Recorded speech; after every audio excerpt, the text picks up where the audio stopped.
रामायण कल्प वृक्ष की छाया है।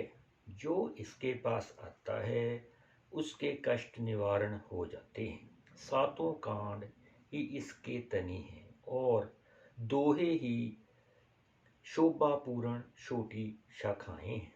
पवित्र सोरठे डालियां हैं और चौपाइयां ही सुंदर पत्ते हैं। छंदों की शोभा अत्यंत अधिक है। वो मानो छवि से भरे नए अंकुर हैं। अक्षर ही मानो इस कल्प वृक्ष के घने फूल हैं और कविता के गुण ही अद्भुत सुगंधित हैं। अनेक प्रकार के अर्थ हैं, वे ही इसके फल हैं, जिसके स्वाद को श्रेष्ठ बुद्धि वाले श्रोता ही जान सकते हैं। भक्ति, ज्ञान और वैराग्य ही सुस्वाद रस हैं और निर्गुण और सगुण मत ही इसके बीज हैं। जिस कथा को सर्वप्रथम शिव जी ने, फिर काकभूषणी जी ने और फिर वाल्मीकि मुनि ने गाया है, उसी कथा को जगत के कल्याण के निमित्त गोसाई जी ने गाया है। तुलसीदास रामायण नहीं करते प्रचार, कलिके कुटिल जीव जे को करतो निस्तार। यदि तुलसीदास जी रामायण का प्रचार नहीं करते तो कलयुग के इस कुटिल जीवों को संसार में कौन तारता। श्री रामायण कामधेनु के समान है, जो मनोवांछित फल और कल्याण की देने वाली है। इसके गुणों के समूहों की गिनती कौन कभी करे, जिसका प्रभाव चिंतामणि के समान है। राम आयन रामायण आही, वर्णी पार पावे को ताही। रामायण अद्भुत फुलवारी, राम भ्रमर भूषित रुचि भारी। श्री रामायण में श्री रामचंद्र जी का निवास है और उसका वर्णन करके कौन पार पावे। रामायण एक अद्भुत फुलवारी है जो कि राम रूपी है और सुंदर भौरें से शोभायमान है। जिस घर में श्री रामायण रहती है वहाँ भूत प्रेत भूल कर भी नहीं आते, वहाँ दरिद्रता ही नहीं रहती और वहाँ श्री महावीर जी की फेरी रहती है। जंतर मंतर आदि जितनी सगुनीति हैं वह सब रामायण में विद्यमान सब समझनी चाहिए। जो इसमें प्रीति करे उसने बढ़कर भाग्यवान नहीं कोई हैगा। श्री रामायण के समान कोई अन्य ग्रंथ नहीं है। यह सब उपमाओं की उपमेय है। फिर कोई कवि अन्य पुस्तक से इसकी उपमा कैसे दे। त्रेता युग में वाल्मीकि जी मुनि हुए, फिर वही कलयुग में तुलसीदास हुए। इन्होंने 100 करोड़ रामायण कही। इन्होंने उसे मत कर सार भाग लेकर सूक्ष्म बनाया है। इसमें प्रथम कांड रसीला बाल कांड है, जिसमें श्री राम जी के जन्म और ब्याह की लीला वर्णन की है। द्वितीय कांड उज्ज्वल अयोध्या कांड है, जिसमें पिता की आज्ञा से रघुनाथ जी वनवास को गए। फिर रण्या कांड और किष्किंधा कांड वर्णन किए, जिसमें सुग्रीव को शरण में रखना कहा है। सुंदरकांड सुहावना है, जिसमें महावीर जी ने लंका जलाई। लंका कांड में रावण वध की कथा है। सातवां कांड परम सुंदर उत्तरकांड है, जिसमें राम जी के राज तिलक के उत्सव का वर्णन है। बस इतनी ही तुलसी कृत रामायण है, जिसमें अनेक प्रकार की कथाएं वर्णित है। भव बारिदी को पार नहीं ऐसा है फैलाव, तुलसीदास कृपा करी रची रामायण नाव। संसार सागर की था नहीं है, इसका ऐसा फैलाव है। श्री तुलसीदास जी ने कृपा करके रामायण रूपी नाव बना दी है। श्री रामायण स्वर्ग में जाने की सीढ़ी के समान है, जो भक्तजनों को आनंददायक है। यह श्रेष्ठ गुणों की जननी है, जिसे पढ़कर मूर्ख भी ज्ञानी हो जाता है। पाप समूह रूपी रूई के ढेर को जलाने के लिए रामायण चिंगारी के समान है। जय मोह रूपी अंधकार को सूर्य की किरण और काल रूपी अग्नि को शीतल जल के समान है। रामायण सुंदर चंद्र किरण है, जो संत रूपी चकोरों को सुखदायक है। श्री तुलसीदास जी अनेक बार धन्य है, जिन्होंने जगत के उपकार के लिए रामायण बनाई। ऊंच नीच जितने स्त्री पुरुष हैं, उन सब को रामायण प्यारी है। रामायण से प्रेम करे तो निर्धन और पुत्रहीन धन और पुत्र पाता है। रामायण सो ने किए सिद्ध होत सब काम, है सबको कल्याण प्रद पढ़ सुनी लेहु विश्राम। श्री रामायण से प्रेम करने से संपूर्ण कार्य सफल होते हैं। जय सबको कल्याण देने वाली है। इसे पढ़कर और सुनकर शांति लाभ कीजिए।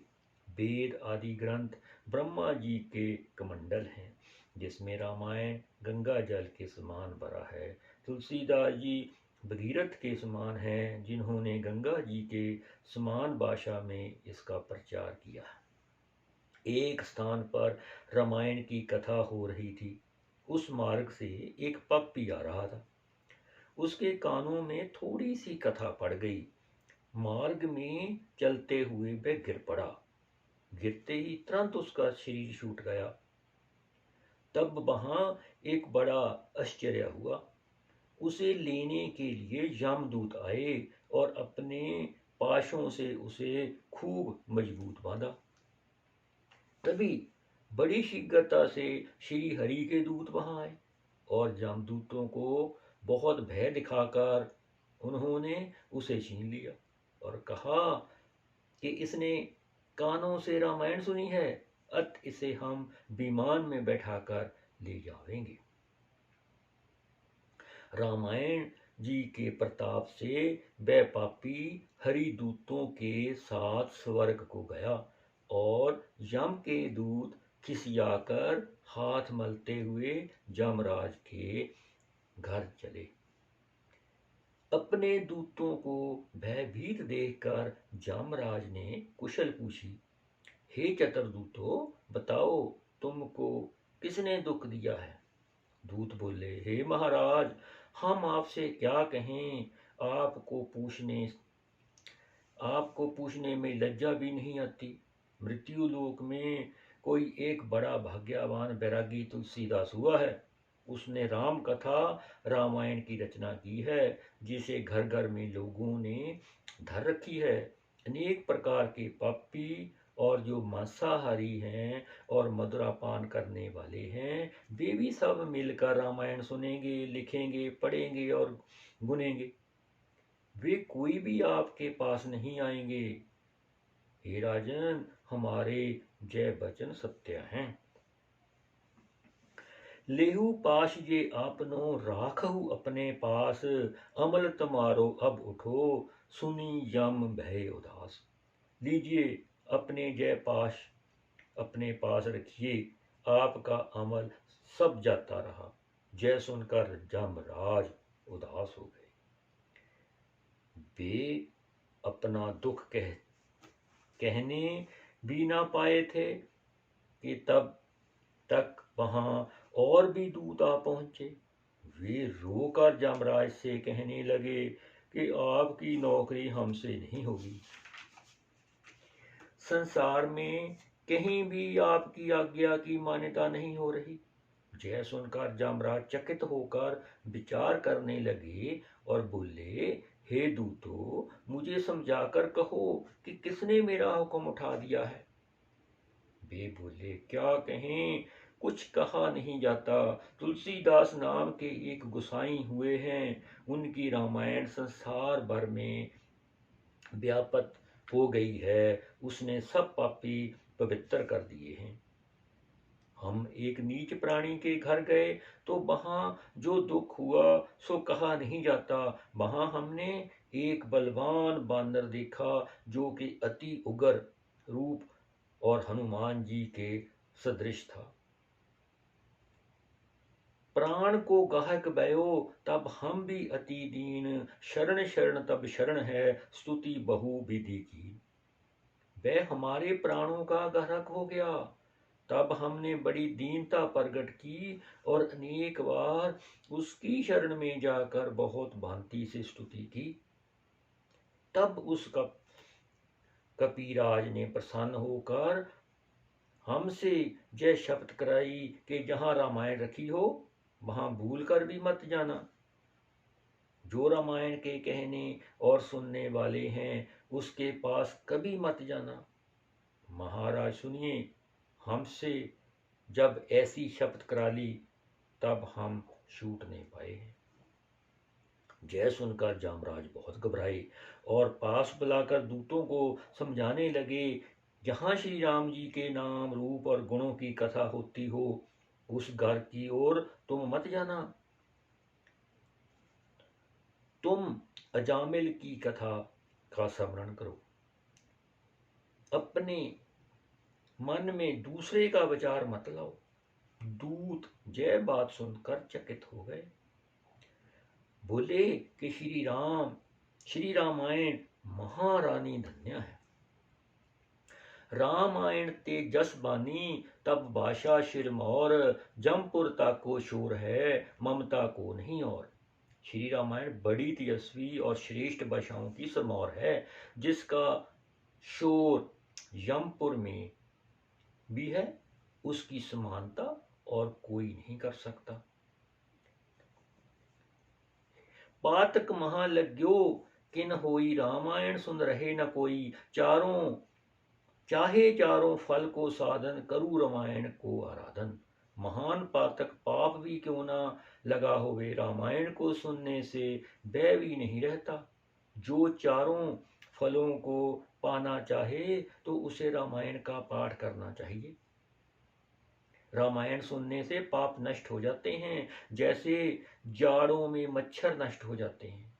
कलयुग में मुक्ति का कोई उपाय नहीं, केवल दो ही हैं, एक तो श्री राम जी का भजन और दूसरा रामायण। कथा रामायण की जहां होई, सो ग्रह घर मति जान न कोई। सो कर तीर्थ रूप समवास है, तहां गए सब पातक नासे।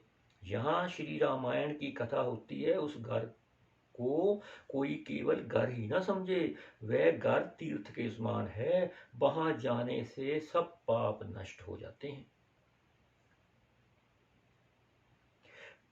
पाप बास दही मह तब लग, श्री रामायण सुने ना जब लग। उदय प्राणो पुण्य हुए सब, रामायण महा मन लागे तब। श्री रामायण की कथा जब तक ना सुनी हुए तब तक शरीर में पाप का निवास रहता है।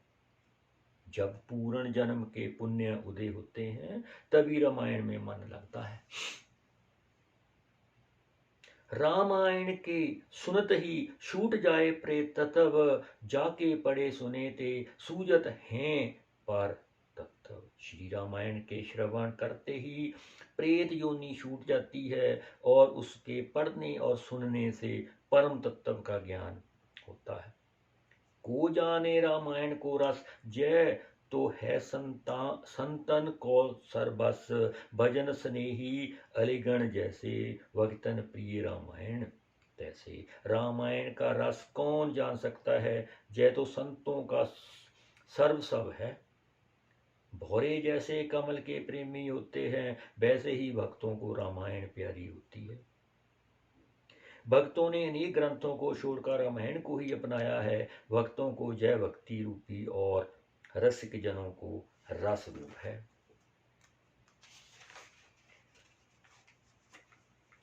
ज्ञानमयी तिन कहाँ ये ज्ञानी तुलसी तारण तरण बखानी काम क्रोध रुज बस संसारा औषधि रामायण अनुसारा। यह ज्ञानियों को ज्ञान रूप और संसार से तारने वाली है, ऐसा तुलसीदास जी ने बखान किया है। सारा संसार काम और क्रोध रूपी रोगों के वश में है, उसकी औषधि रामायण ही है। रामायण मह नेह न जाको, जीवन शव सम जानिय ताको। रामायण जा कह प्रिय नाही, वृथा जन्म ताको जग माही। रामायण में जिसका प्रेम नहीं है, उसे जीवत ही मृतक के समान समझिए। जिसे रामायण प्रिय नहीं है, जगत में उसका जन्म व्यर्थ ही हुआ। रामायण अमृत कथा लेत न ताको स्वाद, तिनको निश्चय जानिए है पूरे दनुजाद। श्री रामायण की कथा अमृत के समान है, इसका जो मनुष्य स्वाद नहीं लेते, उसको निश्चय ही पूरे निशाचर जानना चाहिए। रामायण विधि कहो विशारद, सनत कुमार सो भाषी नारद। सहत विधान सुने जो कोई, सहज मुक्ति पावे नर सोई। जब रामायण सुनने की विधि कहते हैं, जो सनत कुमार ने नारद जी से कही थी, जो मनुष्य इसे विधि पूर्वक सुनते हैं, वे निश्चय मुक्ति को प्राप्त होते हैं। कार्तिक माघ और चैत्र में चित्त लगाकर इस सुखदायी कथा को 9 दिन तक कहें, जहां सुने। जब ब्रह्म मुहूर्त का समय हो, तब शौचादि कर्म करें। मुख मंजन स्नान आदि करके मन में धैर्य धारण करें। फिर रामायण के ग्रंथ का पूजन करके प्रेम सहित गंधादिक चर्चे। ओम नमो नारायण मंत्र का उच्चारण करके 3 हुति देकर होम करे, तो मन वचन और कर्म से सब पाप छूट जाते हैं, पास नहीं आते। या विधि रामायण विधि जो करी है चितलाए, राम धाम ते जाए हैं स्तुति दुखे मिटाए। इस प्रकार श्री रामायण की विधि को मन लगाकर जो करते हैं, वे संसार के आवागमन के दुख को मिटाकर श्री राम धाम को जाते हैं। यदि कोई किसी कार्य को आरंभ करे, तो जय चौपाई सुमर कर चले, तो उसका कार्य सफल हो। नगर में प्रवेश करके हृदय में कौशलपुर के राजा श्री राम जी को रखकर सब कार्य करे। जो कुछ कार्य कहू को जाई, सुमर चले सो जय चौपाई। परवेसी नगर कीजे सब काजा, हृदय रख कौशलपुर राजा। जो विदेश चाहे कुछ लाई, तो जय सुमर चले चौपाई। रथ चढ़ सिया सहित दो भाई, चले बन ही अब दही सिर नाई। भूत पिशाच जाही जब लागे, जय सुरठा पढ़ सुभागे। सब भूत प्रेत भाग जाते हैं सुनते ही। बंदों पवन कुमार खल, वन पावक ज्ञान धन। जसु हृदय आगार, बसी राम शर चप धरी। मैं पवन पुत्र हनुमान जी को दंडवत प्रणाम करता हूं, जो दुष्ट रूपी वन को जलाने के लिए अग्नि के समान है, तथा जिनके हृदय मंदिर में श्री राम जी धनुष बाण धारण किए वास करते हैं। शत्रु निवारण चहो जो भाई, भाव सहित जप जय चुपाई। जाके सुमरत ते रिपुनाशा, नाम शत्रुहन वेद प्रकाशा। हे भाई, अपने शत्रु का निवारण चाहो तो प्रेम सहित जय चुपाई जाके सुमरन को जपो। जिसके स्मरण से शत्रु का नाश हो, उनका नाम शत्रुहन वेदों में प्रकाशित है। जय चपाई जपे जो कोई, अन्न आदि दुख ताही ना होई। विषव भरण भूषण कर जोई, ताकर नाम वर्त अस होई। जो कोई जय चौपाई विषव भरण जपे, तो उसे अन्न आदि का दुख नहीं होता। जो विषव के भरण पोषण करने वाले हैं उसका नाम व्रत होता है होगा।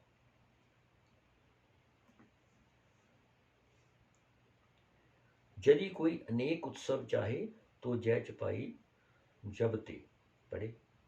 जब से श्री राम जी विवाह करके घर आए तब से नित्य नए मंगल बधाई होने लगे। हे भाई, यदि जगत में जीत चाहो तो स्थिर होकर जय चपाई सखा जपो। हे सखा, ऐसा धर्ममय रथ किसके पास है? उसे जीतने को कोई शत्रु शेष नहीं है। संसार में अनेक भांति के कार्य हैं, वे सब रामायण से हो जाते हैं। जो चाहो जग में जय भाई, स्थिर होए जप जय चपाई। सखा धर्म में असरथ जाके, जीतन कहाँ ना कतहूँ रिपु ताके। है बंधु भांति कार्या जग माही, रामायण सो सब भी। रामायण से सब हो जाते हैं। सकल भांति मन कामना, जय दोहा दातार। रामायण महा खोज कर करू जाके अनुसार। निर्मल का दोहा समस्त कामनाओं को देने वाला है। रामायण में खोज कर इसके अनुसार कार्य करो। जय शोभा सुसमाज सुख, कहत न बनत खगोश। वर्णो शारद शेष मुनि, सो रस जान महेश। काकभूषणी जी बोले, हे पक्षीराज, रामायण जी वह जो शोभा समाज और सुख हुए सो कहते नहीं बनते, चाहे शारदा और शेष जी के वर्णन करें। उस रस को तो शिव जी ही जानते हैं। वर्णो एक रुचिकर इतिहासा, तुलसीदास जो कीन तमाशा। द्राविड़ अरु काशी महिपाला, कहूँ एकत्र रहे कछु काला। एक सुंदर इतिहास का वर्णन करता हूँ जो तुलसीदास जी ने अनेक आश्चर्य किया। द्राविड़ देश और काशी के राजा कुछ समय तक एक स्थान पर रहे। दोनों में अत्यंत प्रेम बढ़ा और मन में कुछ कपट नहीं था। दोनों की रानियां गर्भवती थी। प्रसंगवश दोनों ने जय बात कह डाली। द्राविड़ राजा ने जय सुखदायक बात कही, हे काशी के राजा, सुनो, तुम्हारे पुत्र और मेरी कन्या जन्मे, अथवा तुम्हारे कन्या और मेरे पुत्र जन्मे। हे राजन, यदि ऐसा संयोग बन पड़े तो हम तुम परस्पर विवाह का उत्सव करें।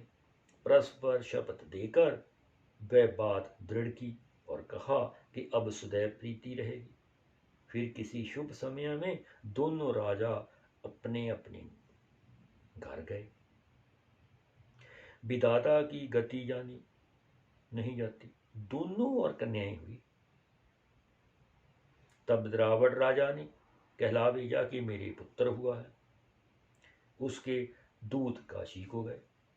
जय शल जिस कारण से हुआ वह कारण भी मैं वर्णन करता हूँ। द्राविड़ राजा जब घर आया तो उसने रानी से यह बात कही,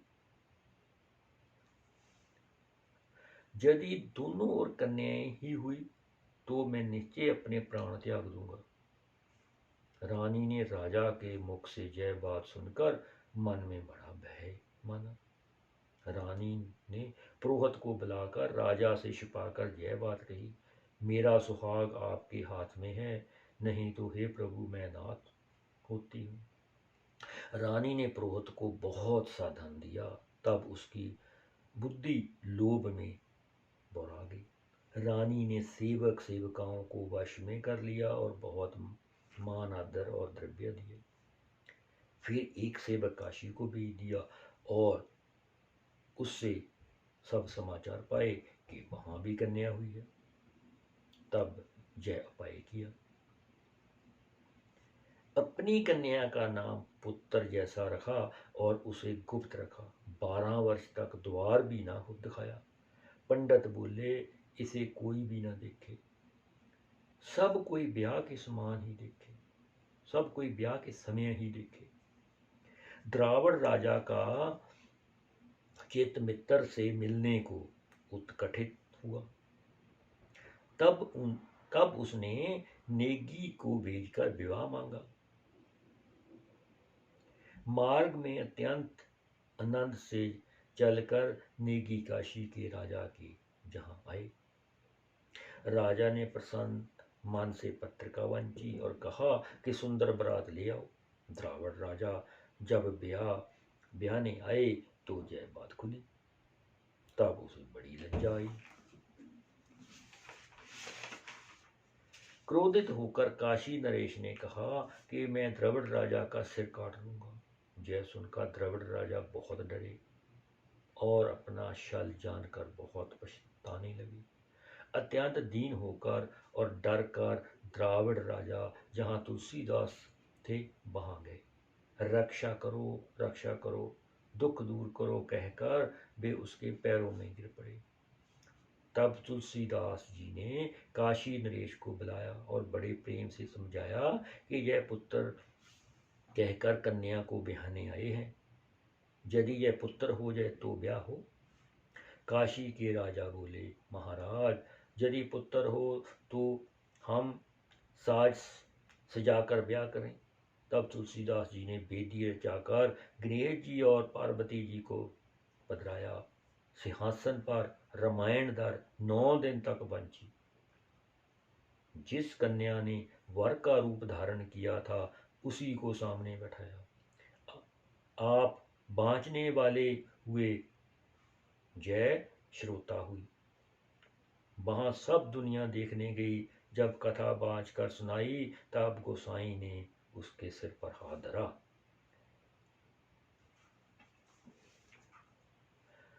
अरु जय चपाई पड़ी राम ही सुमित्र प्रसन्न, तेही अवसर वह है गयो श्री रामायण धन्य। श्री रामायण जी का स्मरण कर और प्रसन्न जान जय अगली चौपाई मंत्र पड़ी और उसी समय से वह कन्या वर हो गया। श्री रामायण जी की बड़ी महिमा हुई।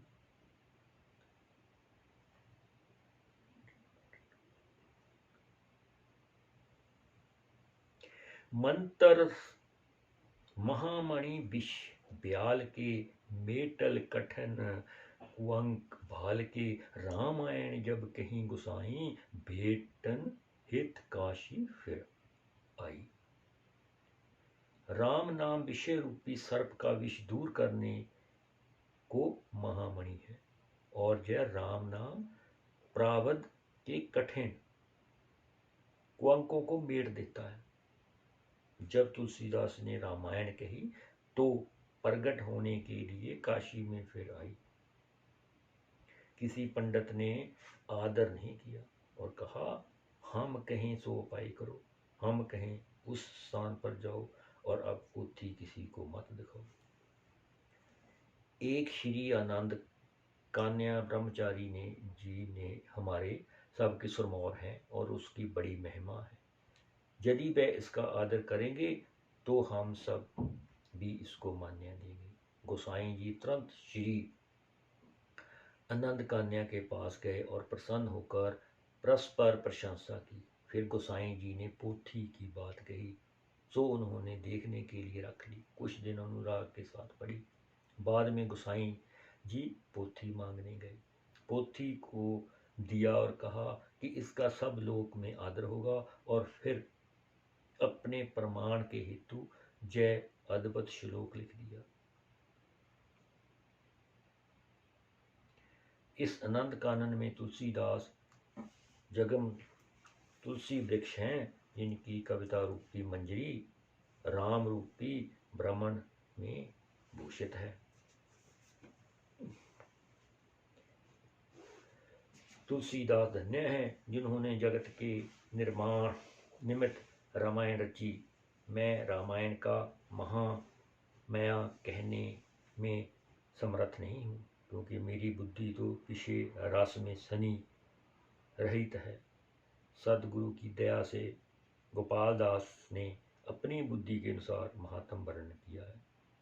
श्री रघुनाथ जी के यश की अधिकता इसे कही है। सो संत जन कृपा करके स्वीकार करेंगे। जय श्री राम, जय श्री राम, जय श्री राम, जय श्री राम।